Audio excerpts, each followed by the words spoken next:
ಏನು ಹೇಳೋದು, 7 ದಿವಸ ವೈಭವದಿಂದ ಅಣ್ಣನ ಅಧ್ಯಕ್ಷತೆ ಒಳಗೆ ನಾಮ ಸಂಕೀರ್ತನೆ ಮಾಡಿ ಅಲ್ಲಿಂದ ನಾವು ಹೋಗ್ಬೇಕಾದ್ರೂ ಫ್ಲೈಟಲ್ಲಿ ಮತ್ತೆ ಬರ್ತಾನೂ ಕೂಡ ಅಣ್ಣನ ಜೊತೆಗೆ ಬಂದು ಫ್ಲೈಟಲ್ಲಿ ಬಂದು ಮನೆಗೆ ಬಿಟ್ಟು ನಾವು ಹೊರಟೋದು.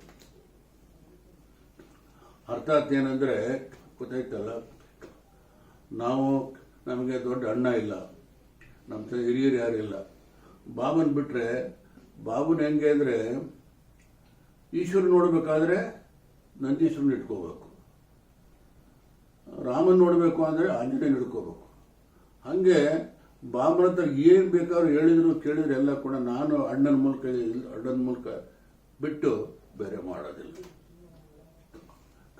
ನಮಗೆ ಅಣ್ಣನಿಗೆ ಈ ಸಂದರ್ಭದಲ್ಲಿ ಗುರುಪೂರ್ಣಿಮೆ ದಿವಸ ಬೀಳೋದು ಅಂತಂದರೆ ಅವನು ಯಾವತ್ತಾರು ಕರ್ಕೊಂಡು ಹೋಗಲಿ, ಅಣ್ಣನಿಗೆ ಹಿಂಸೆ ಆಗಬಾರ್ದು, ಅವನಿಗೆ ತೊಂದರೆ ಆಗಬಾರ್ದು, ಹಾಗೆ ಕರ್ಕೊಂಡು ಹೋಗು.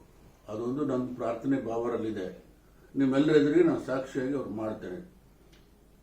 ಯಾಕೆಂದರೆ ಆಸ್ಪತ್ರೆ, ಡಾಕ್ಟ್ರು, ಔಷಧಿ, ಇಂಜೆಕ್ಷನ್ ಅದು ಇವೆಲ್ಲ ಬೇಡ. ಅದರಿಂದ ಅನಾಯಾಸ ಮರಣಂ ವಿನಾದನ್ನೇನ ಜೀವನಂ ಒಂದು.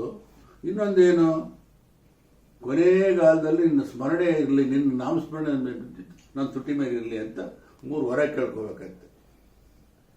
ಆ 3 ವರ ನಮ್ಮ ಅಣ್ಣನ ಮೂಲಕ ನಮಗೆ ಸಿಗುತ್ತೆ, ಅವನಿಗೂ ಸಿಗುತ್ತೆ, ನಮಗೂ ಸಿಗುತ್ತೆ ಅಂತೇಳಿ ಉತ್ತರೋತ್ತರವಾಗಿ ಈ ಗುರುಪೂರ್ಣಿಮೆ ದಿವಸ ನಿಮಗೆಲ್ಲರಿಗೂ ಕೂಡ ಆಯುಷ್ಮಾನ್ ಭವ, ಶ್ರೇಯಸ್ಮಾನ್ ಭವ, ಯಶಸ್ಮಾನ್ ಭವ.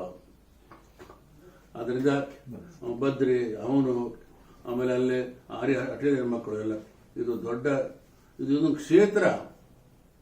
ಅದು ಬಲ್ಲವರು ಬೆಲ್ಲದ ರುಚಿಯ ನರಮೂಢರೇನು ಬಲ್ಲರು ಅಂತ ಈ ಮನೆ ಕ್ಷೇತ್ರ ಇದೆ ಅಂತ ನನಗಂತೂ ಇದು ಶಿರಡಿಗೆ ಹೋಗ್ತೀನೋ ಬಿಡ್ತೀನೋ, ಇಲ್ಲಿ ಬಂದರೆ ಶಿರಡಿಗೆ ಹೋಗೋದಷ್ಟು ಬಾಬನ ಸಾಕ್ಷರ ಆದಷ್ಟು ಕೂಡ ನಮ್ಗೆ ಸಂತೋಷ ಆಗುತ್ತೆ. ನಿಮಗೆಲ್ಲರೂ ಉತ್ತರದ ಶುಭವಾಗಲಿ. ನಮಸ್ಕಾರ.